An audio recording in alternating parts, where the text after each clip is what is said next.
Hey Amarillo. I'm Skylar Gallup, and you're listening to Hey Amarillo. It's the interview podcast featuring some of the most interesting people and stories of Amarillo, Texas. We record each week at the beautiful offices of Rosenbach Contractors, experts in high-end design and construction, creating stunning, functional spaces through both new builds and remodels. Today's guest is Daniel Rosenbach. Daniel and his wife are renovating the old Helium plant off I-40 to eventually be a community gathering place called Helium Heights. Now, Amarillo is known as the Helium Capital of the world, and in this conversation, we learn why. And that is super fascinating. It's also really clear that Daniel cares about honoring this piece of our history while breathing new life into it with some really exciting plans. Here's Daniel. Daniel Rosenbach, welcome to the Hey Amarillo podcast. Happy to be here. Excited to visit with you. Where did you grow up? I was raised in Lubbock, Texas. Oh, nice. And so how did you find your way up to Amarillo? So I graduated from high school in 2005 down in Lubbock and moved up to Colorado, met my wife. We ended up, I went to college up there and then moved around for 15 years. And then during COVID, we found our way back to Lubbock, lived there for about 5 years. And then one day I was traveling from Lubbock up to Colorado for work, and the new loop had just opened up. And my GPS routed me around the new loop on the west side of Amarillo. Normally I would just take Sonsi and go up to Tascosa and go out through out to Clayton, New Mexico, and then to I-25. But this time the new loop was open, so it routed me around that way, and I'd never really been outside of Amarillo like that direction, I guess. If I was going through Amarillo, I was pretty much always going to Colorado. Always took the same route. But this time I start going around the loop and I look over and I see this property, and it's got a for sale sign, and it's got this water tower, and it just caught my eye. And so I called my cousin here in town. She's a realtor, asked her about the property, and she said, "Oh, the old helium plant." And I said, "I guess that's what it is, but can you send me some information on it?" And so ultimately us becoming interested in that property is what drew us to move to Amarillo from Lubbock. Okay, very cool. I think that's really funny because a whole lot of people on the podcast talk about, this isn't just a place you drive through to get to Colorado. Yeah. And so I think that your story is a funny one because, when you got off the main road, you actually found something very interesting that resulted in your moving here. So when did you move here? So we moved officially in January of 2025, and we didn't actually acquire this property. We didn't close on it until April of 2025. But in December of 24, things started happening to a serious level where we thought that this is actually going to happen. Yeah. And so enough to where we decided, you know what, we need to go ahead and start getting our house ready to sell in Lubbock. We need to start looking for a place to live in Amarillo because this is going to happen. And, just reality started setting in. And so that's we actually made the move before everything was finalized, kind of an act of faith that, this is something that we had prayed a lot about because it was a big decision.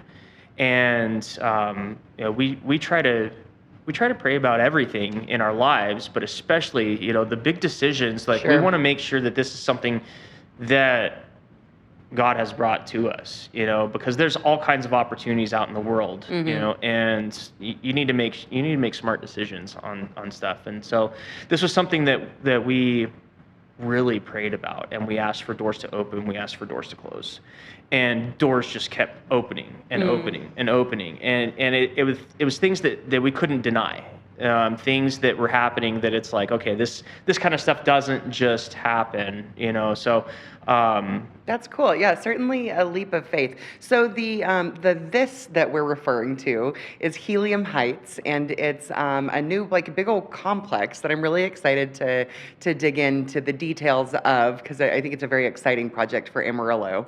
I want to understand though, what did you guys do in Lubbock? Like, what set you up? Like, most people don't buy a dilapidated like warehouse factory thing when they're driving through a city on the way to another state. And I know that we've talked a little bit. You've got some entrepreneurialism in you. So what y'all do in Lubbock that positioned you to feel like you could even be qualified to make such a leap of faith, right? So I think we need to step back a little bit before that, us living in Lubbock, and ultimately, both my wife and I have had a passion for old buildings, old properties, Cool. for many, many years. We've moved all across the country. We've lived in some really unique places, some small towns like Pikeville, Kentucky, and that's the town where the actual Hatfield and McCoy feud actually happened. Oh, and cool. So it's a very historical or town, and it's got lots of old buildings and just some really unique history. We lived in Denver, Colorado for many years. Beautiful. And there's tons of amazing buildings and properties around there. We lived in Duluth, Minnesota for 5 years, and there was a huge industrial area up. Sure. Duluth was known for a lot of industrial manufacturing and shipping through the Great Lakes, and I worked in the iron mines up on the Iron Range up in northern Minnesota while we were living there. But in each one of these locations that we were living, we would find these old buildings, and we would drive past them, and we would just kind of dream about them. Like, man, wouldn't it be cool if that property could be saved? And most of them were abandoned or run down, or maybe even like falling apart. And we would talk about, wouldn't it be cool to repurpose these buildings into something and save them, and we just never really had the opportunity to do something, and actually purchase one of these properties and do something with it. Yeah. So fast forward to us living in Lubbock. My wife and I, we helped start a drilling supply company in 2023, and so for 3 years we built that business, and it became very successful. And during that time, we bought a house in Lubbock. We lived in that house for about 5 years, and so the time came for us to exit that company that we had been working with for 3 years building. And so my wife was majority owner of that. She sold all of her equity in that company. And her and I decided to leave that, and it gave us a lot of time and revenue money to pursue something like this. But ultimately, when we came across this property, I don't know that we were ready for that. Definitely financially we weren't ready. We weren't sure how we were going to make that happen, but that came into the whole like praying about things. How if this is what you have for us, then we'll figure out a way to make it happen. And so we were able to get what we feel is a good deal on the property. The previous owners, they were ready to move on to other endeavors, and the property had been sitting there mostly vacant for 30 years. And the property closed down in 1998 from any operations out there. And so we sat down and looked at, like, what do we have equity-wise in our house? What do we have in the IRA? What in retirement? And what can we do to make this happen? So ultimately, we ended up selling our house, taking all of the equity of our house in Lubbock, and putting that down as a down payment on the property. We had to pull a little bit out of the retirement fund, but I just looked at that as diversification because all that money was sitting there in the stock market, and like the ups and the downs of the stock market, like from a long-term perspective, I feel comfortable having money in the stock market, but I think it's always safe to diversify with real estate, and especially commercial real estate. So we have this opportunity, pull a little bit of money out of the retirement fund to supplement the equity that we got from selling the house, and we were able to make it happen. Now, we didn't have any money to go buy a house when we moved up here, because I was going to ask when you used your equity. I was like, so were you living there? Exactly. So, I mean, that was a thought. If some of the buildings had been maybe a little bit more renovated, or in better condition when we bought the property, then that probably would have been a realistic option for us to, actually live out there. And we thought about buying a camper and putting it out there, and basically like, hey, the camper is going to be our sleeping quarters, and then our kitchen is going to be in this building, and like we thought about doing stuff like that. But ultimately we ended up renting a house up here. We had a nice 2,500 square foot house down in Lubbock, and we move up here, and we move into a 3-bedroom, 1-bath, 1,200 square foot house with everyone needing to use the restroom at the same time, and trying to get ready in the morning with myself, my wife Megan, and the 2 girls is just a challenge some days, but we're making it work. Absolutely. Okay, so I went to learn about the property. So it's an old helium plant. Correct. And I know that like Amarillo is known as like the helium capital of the world, but I'm not like actually 100% sure why. I've learned a little bit about like how helium is like strangely stored underground, which is very confusing to me, but like that's about it. Yeah. So I'm excited. One of the reasons that I was excited to talk to you is to learn like what is that place? What did it do? Kind of share that part of like really Amarillo history, in fact. Absolutely. So I went to school for engineering, and through that I learned a lot about different, elements and gases and stuff like that. So I knew a lot about helium, but not anywhere near what we were going to learn about it as we bought this property. And so it's been really interesting to learn the history behind this plant and why it's here. And so you mentioned that the helium capital of the world, Amarillo, they discovered helium mixed in with the natural gas deposits here in the Texas Panhandle. And one of the ways that they actually found out about it being here, and they've known about helium for a really long time. From studying the sun, and that was one of the first places that they found out about the element of helium. But how they really discovered it here in the Texas Panhandle is that they were extracting natural gas from the ground. Sure. And some of the natural gas wouldn't burn. It wouldn't combust.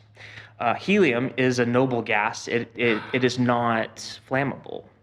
And so... Because it's stable. Yes. I'm pulling some science knowledge out of my brain. I'm proud of myself. And so what they ended up sending samples, or looking at some of the natural gas samples, and they determined that some of the natural gas that they were pulling out of the ground here had up to 1% helium. Okay. Mixed in with it. And that 1% was enough to keep the entire amount of natural gas from combusting. Huh.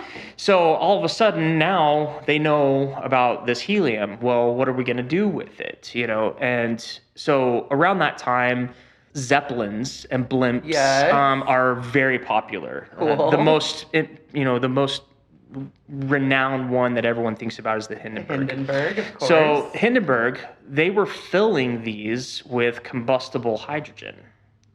And so hydrogen is extremely flammable. And so when the disaster of the Hindenburg happened, and even before then, they knew that it was dangerous. Yeah, this isn't great. But they also needed a light gas to put into these Zeppelins and blimps to make them float. And so everyone's looking for, a viable replacement. And so when they stumbled upon this deposit of helium here, it all of a sudden became a very strategic resource for the government, because the government, specifically the U.S. Navy, was one of the highest consumers of light gases for those blimps and zeppelins. You think about how much gas you need to put into one of those to make it float. Because if you've ever seen how big those things were, they're massive. They were huge. Absolutely, like 3-4 football fields long. Wow, and, really? Yeah. And okay, they're bigger than I thought. massive. And so you need a lot of gas to fill those things up to make them float. So it became a very strategic gas. And so what they started doing is, and this was very secretive. This is a very secretive operation. Oh, because this was like new tech or something? Well, yeah. And during when was that? So after World War I and before World War II is when this was really. That's so cool. So during the 20s is when all this was really happening to a large point. This plant was actually built in 1929. That's when it was established. Cool. And so there was this guy who his primary work was studying helium. His name was Dr. Clifford Seibel. He was known as Mr. Helium. That's what everyone called him. That was his passion. That was his life's work. And so he actually got together with the U.S. Bureau of Mines and helped build this facility here. And the whole purpose of this was to extract the helium from the natural gas deposits that were found in the Texas Panhandle. Okay. So what they would do is they would extract the natural gas, they would send that through pipelines down to this plant, and then through a process that was actually developed at this plant, they would extract the helium. And so that process was a cryogenic process. So cryogenics is like super freezing of different things. Sure. And so what they found out is that helium has a very, very, very low freezing point. And so it's lower than most everything else that it's found with. And so the natural gas would actually freeze solid all the other before the stuff helium. Yes. And so this plant, what they would do is they had all these different stages, these different buildings where they would have like a filtration building where they would filter out any solids that might be mixed in with the natural gas, like dust particles or anything like that, because that could negatively affect the process down the line. So the first step was filtration. So they would filter everything, and then they had like a CO2 removal process where they would actually remove the CO2, and then it would go into the cryogenic separation process. So they would super freeze everything, and then they basically the helium gas would be the only thing that was gas left, and they would just extract that off the top. And so this was a very good process. It would create extremely pure helium on this at this site. And so learning about the process that was developed here, the people that were involved, and how secretive everything was, they actually, like some of the documentation and some of the things that we found on this, they actually called this as they were building everything, and they actually called it Gas X. Ooh. And so like it's kind of cool, like that's like it was the code name, you know. They didn't want people to know what they were actually working on. Totally. And the biggest people that they were trying to keep this from was the Germans and the Russians. They didn't want them to get this technology or know about the deposits or anything like that. And so it was really cool. We actually took our family to Germany in December of 2025, and we found a Zeppelin museum where it talks all about German Zeppelins and the Hindenburg, and had all kinds of parts from Zeppelins. It had some old parts from the Hindenburg, and it just told about the history of everything. But while we were over there, one of the documents that we were reading, it was talking about how the supply of helium basically dried up into Germany because of the war efforts, and how the US didn't want to basically share that any more of that gas with other countries. And so it was cool because the timeline that it was talking about, it was a time when all of the helium production would have been coming from the Amarillo helium plant that we purchased. So like here we are in this museum looking at like the history of, hey, they stopped selling us helium, and it's like that was coming from this plant, you know? That is so cool. Yeah. I had like no idea about any of that. So Yeah. thank you. Yeah. Do you have any idea how many people were employed at the plant? And like for how long? Like what size of an operation? Yeah, I want to say that at its peak, there was probably 60 to 70 people Cool. that were working out there. This facility here in Amarillo actually stopped producing helium in the mid 60s. But And that's like a 40-year run. yeah, and so and you think about it, you think about the demand for helium. During the war, they're taking tons and tons and tons of helium and shipping it to basically the coasts. Right. And because that's where the Zeppelins and Yeah. the blimps and everything were kind of stored. Because one of the primary purposes of those, for specifically the Navy, that was the largest consumer of the helium. They would put those blimps up into the air and they would go do surveillance over the oceans. Yeah. And so, like during World War II, the surveillance blimps were out looking for German U-boats. Yeah. So that they could protect the supply lines Oh, to the U.S. cool. and the Allies over in Europe. And so it was really cool to learn that, you know, the importance of the helium to fill these surveillance blimps, surveillance zeppelins, that they're going back and forth over the Atlantic Ocean, you know, making sure that it's got safe passage for the supplies and materials that ultimately, you know, helped us push back on the Nazi regime. Yeah. Yeah, kind of a big deal. Yeah. Neat. So you bring that importance of that gas and the importance of the facility here, you know, but after the war, you don't need as much helium. You're not going out on these surveillance runs. You're not consuming that. And so ultimately after the war, the demand for helium substantially dropped. And so Yeah. by the mid 60s, you basically couldn't justify. Yeah, it you had know. served its purpose. And by then they had found some other deposits, you know, and modern technology. You think about the technology from, you know, the 1920s to the 1960s, the advance in technology. So, you know, do we build a new plant or do we go in and retrofit the old plants? And so some other helium plants started popping up and, you know, better refining capabilities and stuff like that. So by the mid 60s, the facility here, it was still in operation as far as from a research and lab side of things. Okay. And it kept operating in that capacity through 1998. Oh, okay. Wow. Mm-hmm. And is that government funded? It was all government owned. Yeah. Oh, okay. It was government owned, in Yeah. fact. So the Nice. U.S. Bureau of Mines, which ended up becoming the U.S. Department of Interior, or got kind of swallowed up Sure. in the Department of Interior. So, yeah, it was a government owned facility through 1998. 1996, there was a Helium Privatization Act that was passed through Congress. And basically, helium was not going to be classified as like a critical mineral or anything Okay. like that anymore. And so the government decided that they don't need to own and operate all of the reserves, the helium reserves and the So helium people can own facilities. and mine. Okay. And so basically, they want to control, you know, anything that's like critical Critical, yeah. like that, you know, and so they did for many, many years.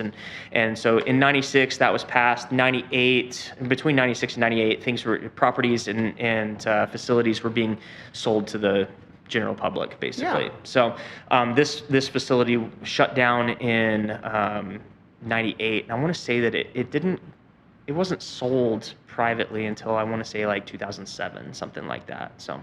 Cool. So it just sat vacant?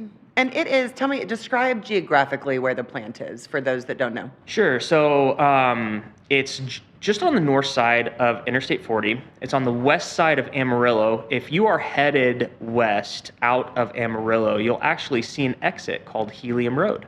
Okay. And that Helium Road is coincidentally named for the helium plant that was right there. So Amarillo Boulevard kind of comes down close to, angles down close to I-40 towards the western side of Amarillo. And this property is right on Amarillo Boulevard, which is Old Route 66.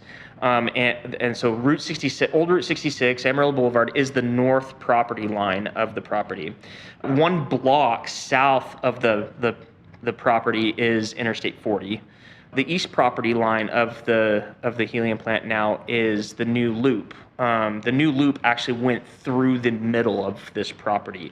5 acres of the 18 acres was actually sold to TxDOT, and the loop actually went through the middle of this property. And then on the west side of the property is Helium Road. Cool. So it's 15 acres now? It is. So they sold. No, 13. It's like 13 acres. Yeah. So, and then because it went through the middle, we actually have a small piece of property on the east side of the new loop, which is about 1.5 acres, and then the other 11.5 acres is on the west side of the loop. So it's like split. Yeah. Does your marketing feel like a shot in the dark? Are your social media posts getting lost in the scroll? Unlock your business's potential with SKP Creative.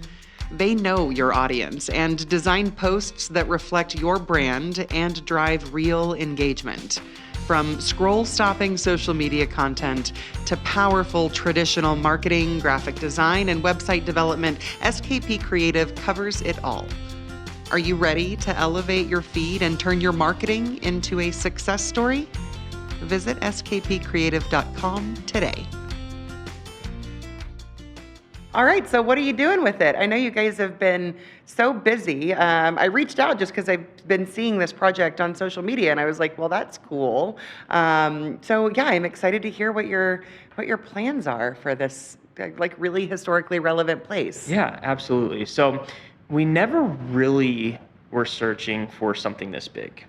We would come across, like I mentioned, small buildings, old historical buildings, and then all of a sudden here we are looking at a 13-acre property that has 16 buildings on 16 buildings. And that's funny. Yeah, so, but at the end of the day, it's like location, location, location. Where can you find a better location in Amarillo where you've got the new loop, you've got old Route 66, you've got the interstate right there where 100,000 people pass by it every single day, and you have an exit that's literally named Helium Road. Yeah, all of those really are quite in your favor. Yeah, and so when you start thinking about that, and you look at all the buildings that are out there, when we first walked the property, we're looking around, and it's like these buildings are almost 100 years old. And so here we are, 2026. The property's built in 1929. We're 3 years away from a 100-year anniversary on this property, but these buildings were built to last. They were concrete, steel, and brick for the most part. Some of the structures out there, they did consist of wood, and pretty much anything that's wood out there is in really bad shape. Sure. Whether it was wood roof or wood framing, over time water's gotten in and it's just, rotted that. But for the most part, the main historical buildings out there are steel, concrete, and brick. And so when we started walking through these buildings, we were like, man, these are still in really good shape. Like when you talk about like the bones of something. Bones are good, yes. And my wife and I have always been someone that can walk into something and see potential. You know? And so we walk into something and we're like, wow, this could be whatever, a restaurant. This could be, one of the buildings that we walked into out there. And the funny thing is that it's actually called the separation building. It's where they did the actual separation process of the helium from the natural gas. We walk into this old separation building and we look up and it's got 40-foot ceilings and it's just beautiful. It's this beautiful building and it's like wedding venue. And so it's kind of like it's kind of funny because it's like, man, this used to be the separation building. So we're actually playing off of that now. Reunions, yes. Yeah, exactly. So one of my wife's first social media posts about us choosing that building as our first building to renovate, she said a building that once was known for separation will now be known for bringing people together. Yeah. And so that's kind of really cool to think about. But these Or like buildings. the common, what God brings together, may no man separate. Yeah, exactly. I could play on that. That's Exactly. cool. That's fun. I dig that. So like there were a couple buildings where we walk in and we're just like, we know exactly what this building's going to be, or what it should be. Yeah. And so the other buildings out there, there's so much potential. Like every time we walk through them, we're like, hey, well, what if we did this? And so at the end of the day, we've got a lot of square footage of space to do whatever with, but at the end of the day, we really want this property to be a family-friendly environment, a gathering place, a place for people to go and hang out and have a multitude of things to do. And I mean, every town that we live in, and I'm sure you hear it too, like people that live in one place for a long time, they'll start complaining, well, there's just nothing to do here, And it's like we want to combat that a little bit, and we want to provide an environment where there is a lot to do. There's a huge variety of things to do, and we want to capture some of that traffic that's coming up and down Interstate 40. We want to capture the interest of people that are traveling old Route 66. Yeah.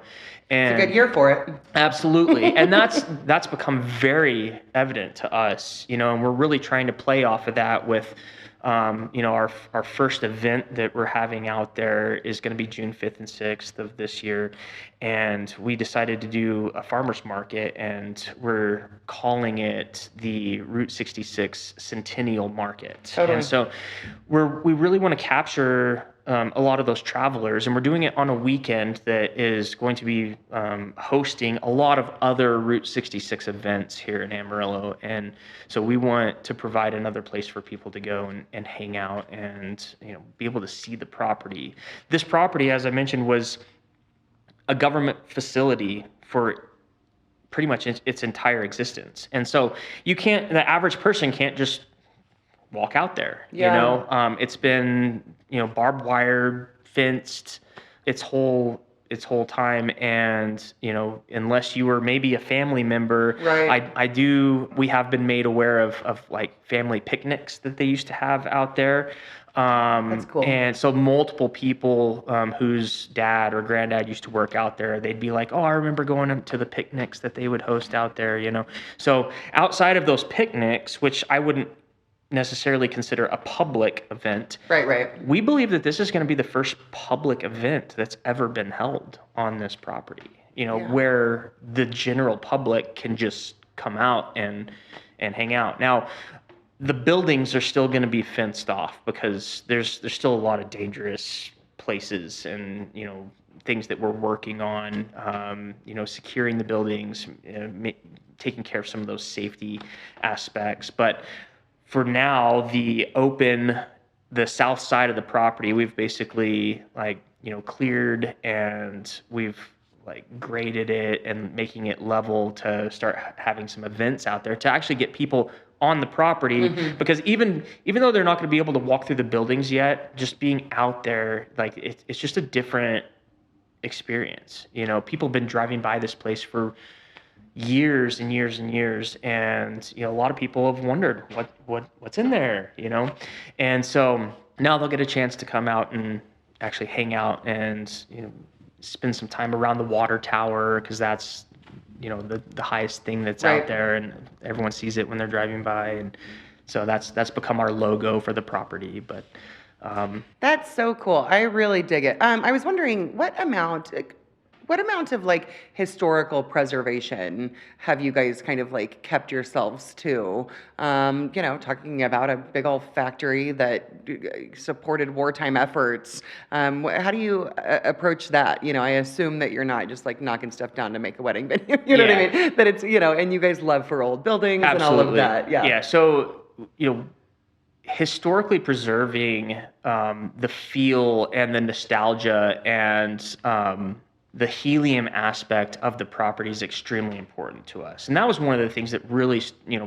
attracted us to the site. It wasn't just another old building. Once you start digging into the history and learning about all of that. Well, and the science even, it's very interesting. Yeah. So, from an outside perspective, like outsides of the buildings, we are going to largely keep those, like the footprint, the same. Now, on the inside of the buildings, some of these buildings had like a room over here, and it was an old electrical room where they had electrical panels, or they had another room over here, for instance, in the wedding venue. Now, we tore down a couple of interior rooms that had been added on after they built the building, the structure itself. Yeah. And so to make space for a wedding venue, we did take those two rooms down. They were bricked on top of the floor, the slab. They were bricked on top of that, and so we pulled those down. But all of the main walls are gonna pretty much stay the same. Yeah. So we want to keep that feel. We want to use as much of reuse as much of the materials as we can. So some of those rooms that we tore down, we actually went through and we kept a bunch of the bricks, and they're not a normal brick. They're like 12 inches by like 16 inches bricks. Oh, wow. They're like terracotta, like hollow bricks, and they're really cool. And they were made by Acme, so they've got like Acme all over them, and so we kept as many of those as we could, because they're like the terracotta. They, like, when we were bringing some of the walls down, a lot of them broke because they are pretty fragile, but we were able to salvage a lot of those, like window frames. As window frames, like if we're not going to reuse a window frame, we're keeping all those, keeping the doors, like anything that is like from an architectural salvage type thing. We're not in there tearing down the factory. We had someone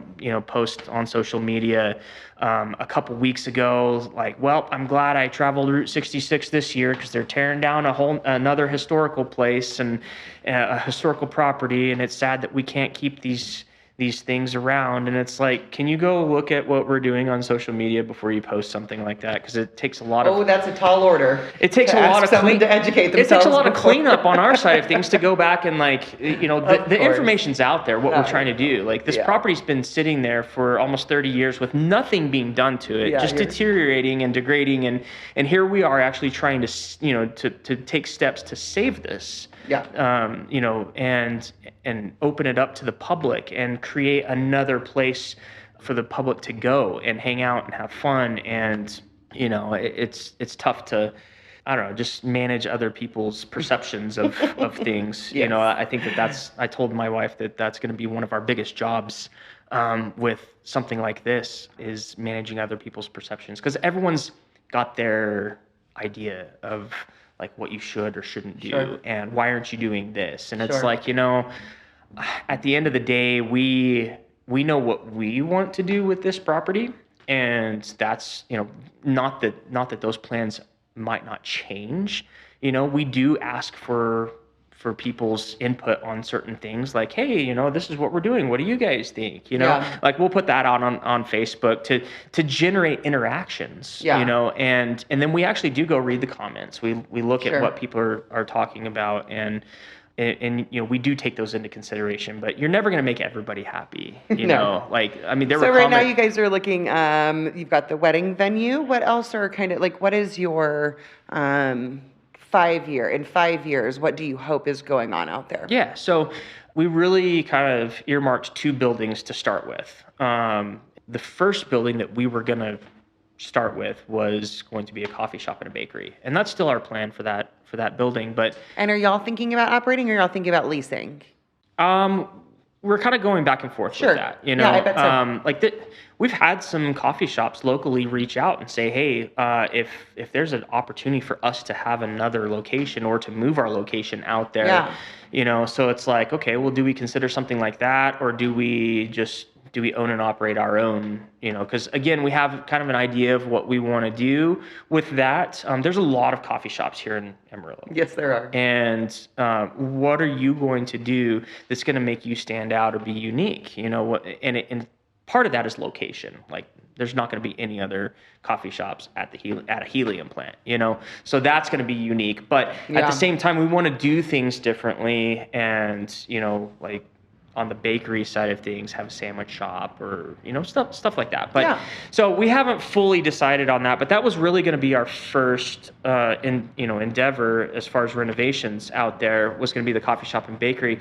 But once we started doing some, I guess, social media posts and doing some AI generated pictures of like what could this look like, well, we would go take a picture of the actual building in its current state and say, change this and this and this and this, and update this, change this to this material, this to this color. And then what it comes back with, it just started blowing our minds. Like, oh my gosh, this is like exactly what we were thinking of, And so once we started putting some of those pictures out, we started seeing the focus and attention on the wedding venue. And people were like, there is not a good industrial themed wedding venue in the Texas Panhandle. Right. And so people just started pouring out, reaching out to us like, when can we start booking weddings? And then we're like, we're just starting. Get a certificate of occupancy first. So it was crazy to see how much interest, and photographers. I bet we had like 40 photographers reach out to us like, hey, we want to get out there. We want to be out there. We want to be on your list of photographers. And we start looking at all of the interest that's in that, and we start looking at the revenue generation of a wedding venue versus a coffee shop, and it's like, well, how many coffees do you have to sell to generate $5,000?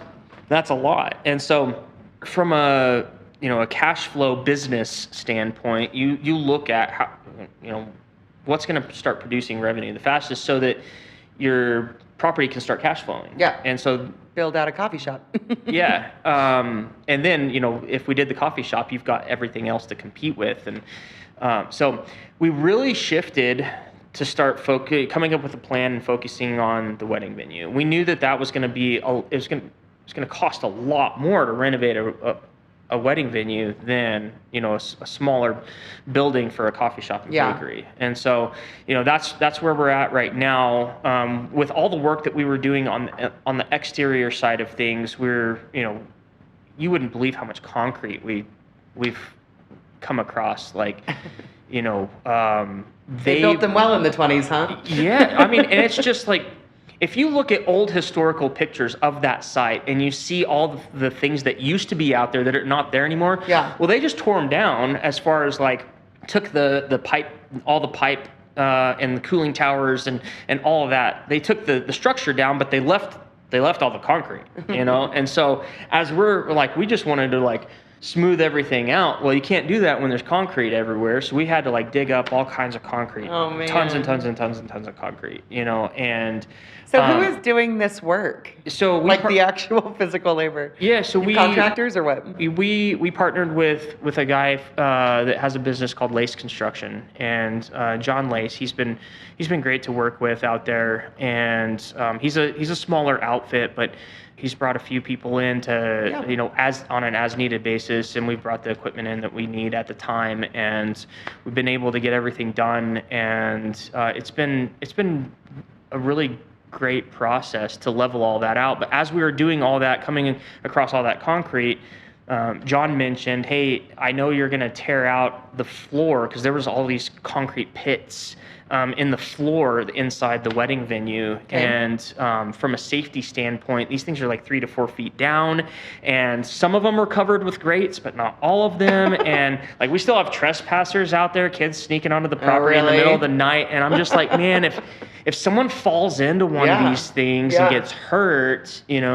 like that is, or our kids running around and fall in there. And so he mentioned, hey, while we're doing this, we're going to have all the equipment on site to do this. Do you want to tear out the floor and get those pits out and like level that out? So we made the decision to go ahead and timing wise to get that done. So the wedding venue process has officially begun, but we're going to be going and securing financing now to continue and the rest of the operation, hopefully here pretty quick. So Cool. Yeah.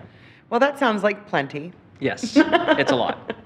What kind of a timeline are you guys looking at? I know that y'all are doing the event here in just a couple weeks, So kind of in conjunction with the Route 66 festival. Yeah. But when can people start booking? yeah, so we are hoping to be able to start hosting the first weddings out there in about a year. Cool. And that's our goal. Like it's not like a firm, firm date Sure, right sure, this sure. second, but Next summer it's- makes sense. Yeah. What's crazy is that people are actually booking weddings a year to a year and a half in advance of their wedding. And so it's like at some point we have to start booking weddings if we want to start having weddings, That So would be a lot of pressure. it is a lot of pressure because we know how important of an event this is. And it's Yeah. like, we don't want to get, a month away from the wedding and it's like, hey, I hate to break it to you, but this isn't going to be done. I can't do that. And so, we're trying to be really careful before we start, committing to, to firm, like, yes, Yeah. we will have this done, But you also can't sit on a finished space for a year and a half. Yeah, exactly. So once we have financing secured for what we believe that the renovation is going to take for that building, Yeah. I'm comfortable at that point to start booking weddings because once you have the money secured, the financing secured to go do something like that, you can have multiple stages of construction going on at the same time. And that's where you start, that's where a general contractor comes in. Yeah. They can, you tell them, hey, this is the drop dead date, like a month before the first wedding, this needs to be done so that we have a month of like finishing touches and, cleaning up and making sure that everything looks good and, all of that. But we're really shooting for a year from now to start, having late spring, summer weddings next year out there. And in the meantime, we've got this awesome outdoor space, to have outdoor events. So what can we do with that space? We're going to be, I'm sure we'll have plenty of opportunities to like people looking for a large open space to host events. We've already had multiple people reach out to us about like an art show, having an art show out there. We're obviously doing our farmers market, the Centennial Market out there. If that goes well, that's something that we could possibly look at doing, consecutive months of, Tis the season. Yeah, exactly. So we're going to have a Christmas market out there in December sometime. So one of the things that we did in Germany on that trip was go visit a lot of Christmas markets. Totally. We visited like 26 different Christmas markets. That's a lot of them. It was a lot. A lot of them, so when we went to like Berlin, I think we hit like 5 or 6 Christmas markets in one day because they're all like scattered. They're smaller markets scattered throughout the town. So we would just either walk to the next one or hop on a train and go to the next one. But we really got to see how they do Christmas markets, what they do, and how they put those on. So that was something that we really want to do out at the Helium plant for Christmas. But we've talked about doing maybe an Oktoberfest out there. So put up a big tent and have, beers and brats and pretzels and, stuff like that. So events like that, we're going to have the opportunity to do things like that with the outdoor space. Yeah, I appreciate that. You kind of led me into the thing that I'm kind of left thinking about. And it's like this term, you may be familiar with it, maybe not, but placemaking. Is like a term for a community or a city to have a place where you just like instinctively go. It's not like we're going to the mall or we're going to go eat at wherever. It's just the place that like, after church on Sundays, everyone just kind of goes. Yeah. And actually how important it is to the fabric of a community. I think a lot of like the traveling that I've done in like Central and South America, in like Spain is like people go to their city square, their plaza, not with any agenda, but just because that's where you go. And that ultimately like that's where community occurs. Yeah. And in a like hyper automobile driven city such as Amarillo, we lack that. And I think that some people have tried to do that, in different places, and it's, been successful to varying degrees.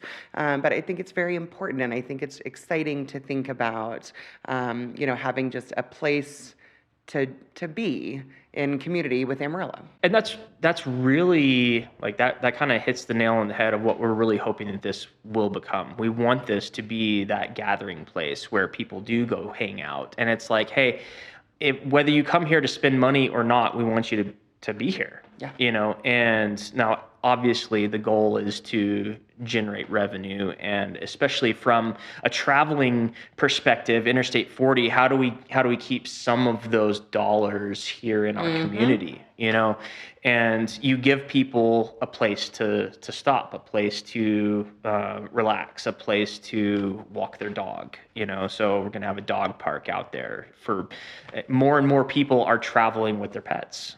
It's expensive to board your animals. Oh, I know. And it's like, that's like one of the main deciding factors when we want to go anywhere, do a trip or anything. It's like, what are we going to do with the dogs? Like, I don't want to go pay $600 to go put them in a kennel for a week. And I always derail a conversation for dogs. What kind of dogs do you have?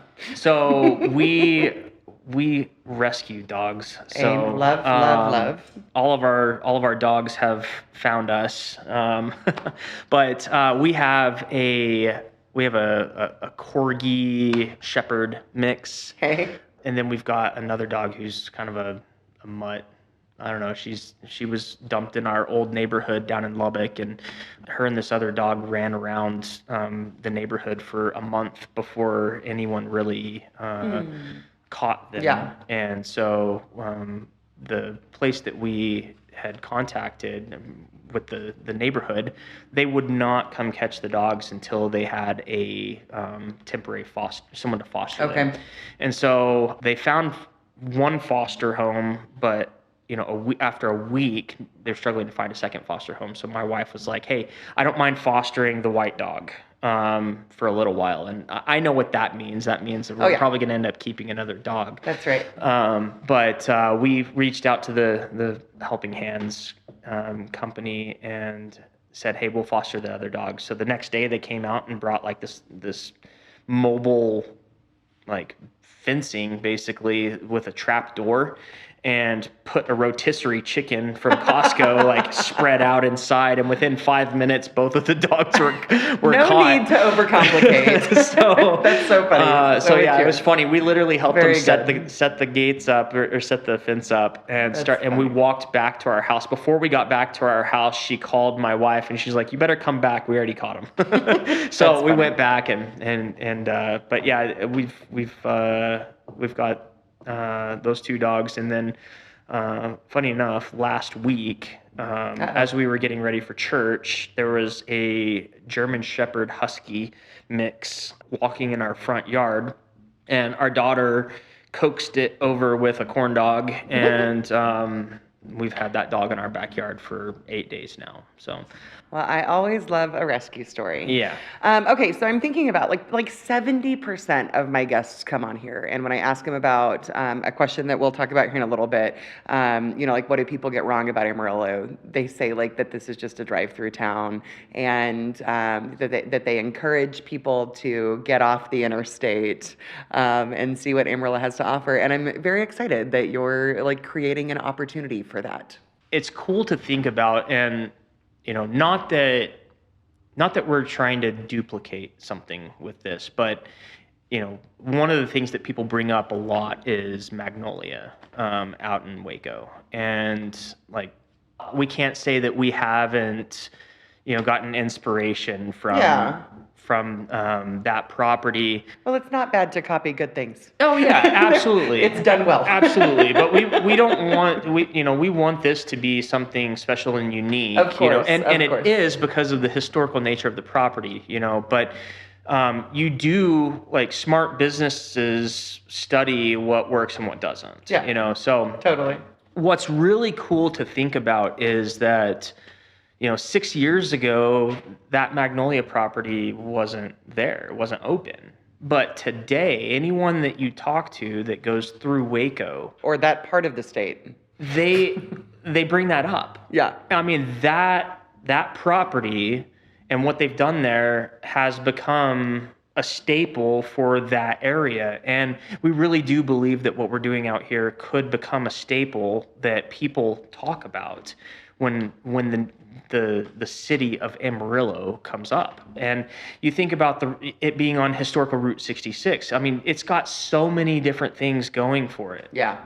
You know, if you look up things to do on Route 66, we want this to be, you know, if you're driving through Amarillo, you know, and we don't want to overshadow like Cadillac Ranch and the Big Texan and, you know, the Devil's Rope Museum and all these other really, you know, nostalgic places on Route 66. We want to be included in that, like, hey, if you're traveling Route 66, make sure you stop and check out Helium Heights, you know. Well, and I think in addition, be a good steward to some very interesting history. Yeah. You know, you're not just like building new buildings to take away, you know, you're preserving and really cool and we want to history. tell that story. Yeah. And so if you look at all the different museums that are all along Route 66, we do have plans of building a helium museum, you know, Amarillo Helium Plant Museum, whatever we're going to call it. Yeah. But, you know, we are collecting all kinds of memorabilia and products, you know, historical items that have significance to this operation. And so what's been really cool, another really cool thing that's happened is all the people that have reached out to us and said, hey, my dad used to work out there. And like, I'm so happy that you know, something's being done. Yeah. And you know, I mentioned Mr. Helium earlier. His granddaughter still lives here in town, and she's been in contact with us. We've been talking to her, and she's told us stories about her grandfather. Sure. And she's been out to the property multiple times. Nice. And so we've received information and artifacts and you know, historical things from different people. And I met with a lady the other day. Her father-in-law used to work out there, and he worked with all of the different helium plants, but he was based out of this one. And she gave us a book of handwritten retirement notes for all his coworkers that he worked with.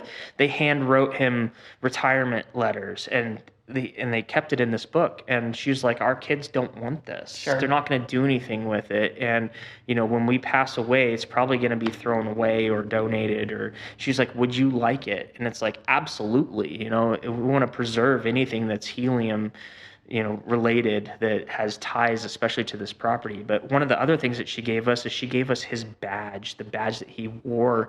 It has his picture, it has Bureau of Mines on it, and it has, I think, number 36. I'm assuming he was employee number 36 or something. Like, I don't know if that was his employee number, but it's his original badge that he wore to get into all this. Yeah. You know, we've got that. We've got historical blueprints. We've got the blueprint to the water tower that's out there. Oh, neat. You know, the design of that. You know, things like that. Let's get all of those framed. You know, we could put a really nice museum together, tell the story about what happened out there, tell about the historical significance of helium to the Texas Panhandle and to Amarillo and to the United States as a whole. You know, tell that story, but we want to be another museum for people to stop at to attract, you know, people to this area.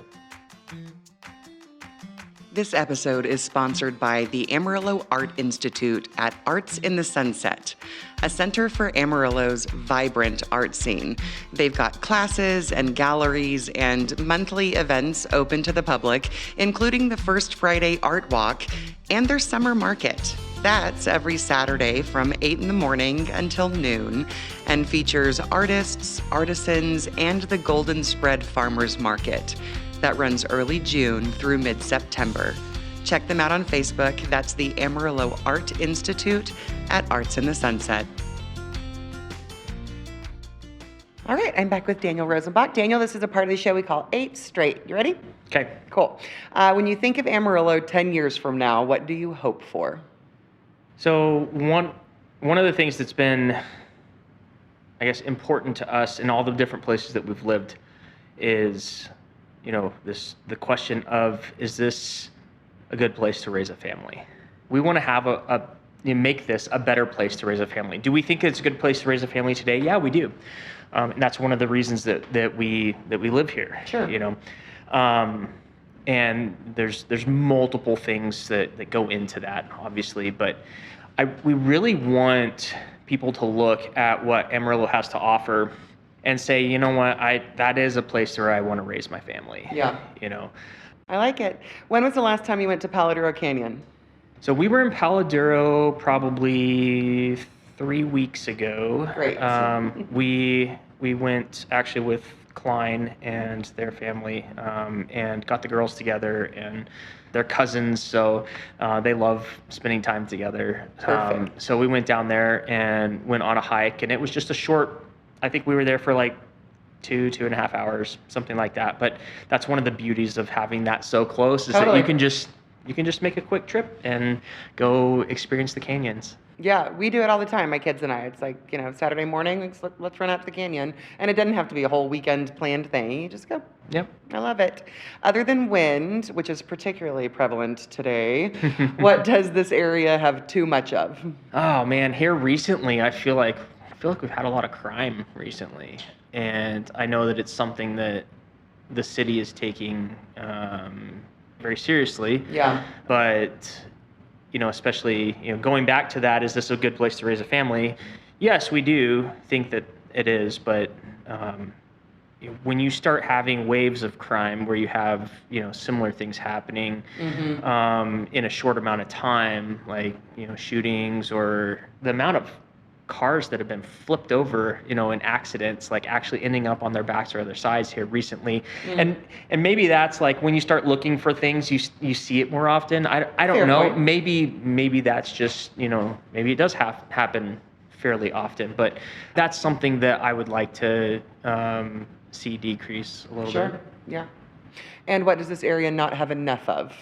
Other than helium plants that were turned into wonderful places? Yeah. So I would say options for like grocery stores. Oh, grocery store options. Okay. Yeah. There's plenty of Uniteds here. Everybody always wants a Trader Joe's. Yeah, we like Aldi's. Okay. We've had those in multiple places that we've lived, but we lived in Lubbock for 5 years, and 2 years into that, they brought an H-E-B into town, and that became our go-to place for shopping. Yeah. And so, I guess here we feel like we're stuck with either United or Walmart, and it'd be nice to have some more options. Some options. Yep. I imagine you'll have an opinion about this because of our conversation. What is your favorite local building? So, I mean, it's easy to say, one of our buildings out on our property, but outside of the buildings on our property that we're working on, I would say probably the Herring Hotel. We drove past that maybe 2 weeks before they announced the recent renovations that are going to be taking place, and I was like, look, babe, there's the next one. That's our next project, and I was just joking around, but it's such a cool building. It's sitting in historic downtown Amarillo, and it is fun to see the renovations that are happening downtown. I wish things would happen a little bit faster. I don't know, but there's still a lot of really cool buildings downtown. There are. Yeah, I think a lot of people are very excited for the Herring. Everyone celebrates the Barfield, and so Yeah. I think the idea that the Herring might... And we haven't actually been to the Barfield yet. We need to go. At all? No. I mean, so our favorite pizza place is right next door. Yeah. The Nomad Napolitano. Neapolitan, yeah. Yeah. So we go there, and Well, we date night this weekend to the Barfield. It's Yeah. beautiful. Yeah, Yeah. it's wonderful. Yeah, and then coming soon to Herring. Yeah, exactly. Perfect. Favorite local restaurant? So this one's a hard one, and we do eat out probably more than we should. The two food styles that we eat the most of is probably Mexican food and Asian, probably more Asian than anything else. But our favorite Asian place to go to is Oishi Sushi. Yes. Their soups there are amazing, and I think out of all the times that we've been there, I think we've only gotten sushi once there. But their noodle, all their noodle dishes are fantastic. Their soup, we like the tam kha. It's like a creamy coconut chicken soup that's awesome. And then on Mexican food, we really like David's. It's up by Wonderland. And we get fajitas there almost every single time. And we get one order of fajitas, and it feeds like all four of us. So yeah, it's delicious. Two solid local picks. Yeah. Okay, you have 4 hours to spend in Amarillo with someone who's not been here before. What are you doing? So when people come in from out of town that have never been to Amarillo before, we really do kind of hit the touristy places. If we have time, we really try to get down to Paladero because Paladero is the second largest canyon network in the entire United States. It's crazy to think that it is that big, second to the Grand Canyon, and it's 30 minutes away from where we live. So Such a treasure. that's definitely on the list. We try to take people to the Big Texan if we can, because like if we have time for lunch or dinner. Yeah. Because that's one of those, like one of the things that Amarillo is known for. Certainly an icon. You see plenty of the billboards, regardless of what direction you're coming from. We take people out to Cadillac Ranch. Everyone hears about Cadillac Ranch. My first time driving by Cadillac Ranch, I'm like, that's it? Like, out in the fields? But you take people out there, and once you're out there, you see how many people actually stop, and it's crazy. Yeah. There is no like gift shop outside of the truck and trailer that are there. There is no like building. It's the cars sitting out there in the field, and everyone goes out and puts their mark on them, and and you keep going on your trip. I would say that it's majority travelers, passerbyers that are going out there, but it's one of those things. It's unique. It's unique to this area, and if you're coming here and you've never been here, you need to go see it. So that's on there. We try and take people down 6th and kind of show like old Route 66. That's something. We drive people down there. Sometimes we'll stop and grab some food at one of the mini restaurants there. Maybe stop into an antique store or boutique or something like that. But that's kind of our go-to. And then a lot of people, when people find out that we have a Buc-ee's here, that like people want to go see Buc-ee's. I think we don't frequent Buc-ee's, but for people that have never been to one or seen one, it's definitely a unique experience. It is. Finally, what do you think people get wrong about Amarillo?